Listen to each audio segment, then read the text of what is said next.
জুবিন গাৰ্গৰ মৃত্যুৰ তদন্ত বিচাৰি ৰাষ্ট্ৰপতিলৈ দিয়া হৈছে পত্ৰ। বীৰ লাচিত সেনা অসমৰ গোলাঘাট জিলা সমিতিয়ে এইবাৰ নৱপ্ৰজন্মৰ স্বাৰ্থত জুবিন গাৰ্গৰ মৃত্যুৰ তদন্ত বিচাৰি দিল্লীস্থিত ৰাষ্ট্ৰপতি কাৰ্যালয়ত উপস্থিত হৈ এইবাৰ ন্যায় বিচাৰি পত্ৰ দিছে।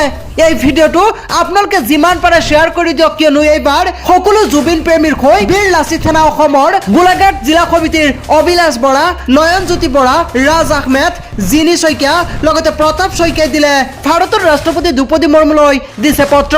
আৰু যিহেতু ছিংগাপুৰত জুবিন গাৰ্গৰ মৃত্যু হৈছিল আৰু এই মৃত্যুৰ ৰহস্যৰ মাজত সোমাই পৰিছে। কেইবাটাও ভিডিঅ' প্ৰকাশ হোৱাৰ পাছতে মৃত্যু বহু ৰহস্যই দেখা দিছে। গতিকে ৰাষ্ট্ৰপতি দ্ৰৌপদী মুৰ্মুলৈ এইবাৰ বীৰ লাচিত সেনা অসমৰ গোলাঘাট জিলা সমিতিয়ে সম্পূৰ্ণ নিৰপেক্ষভাৱে ন্যায় বিচাৰি ৰাষ্ট্ৰপতিলৈ পত্ৰ প্ৰেৰণ কৰিছে। আৰু বীৰ লাচিত সেনাৰ এনে কৰ্মৰ বাবে সকলোৱে এতিয়া বীৰ লাচিত সেনা অসমৰ গোলাঘাট জিলা সমিতিক ধন্যবাদ জ্ঞাপন কৰিছে।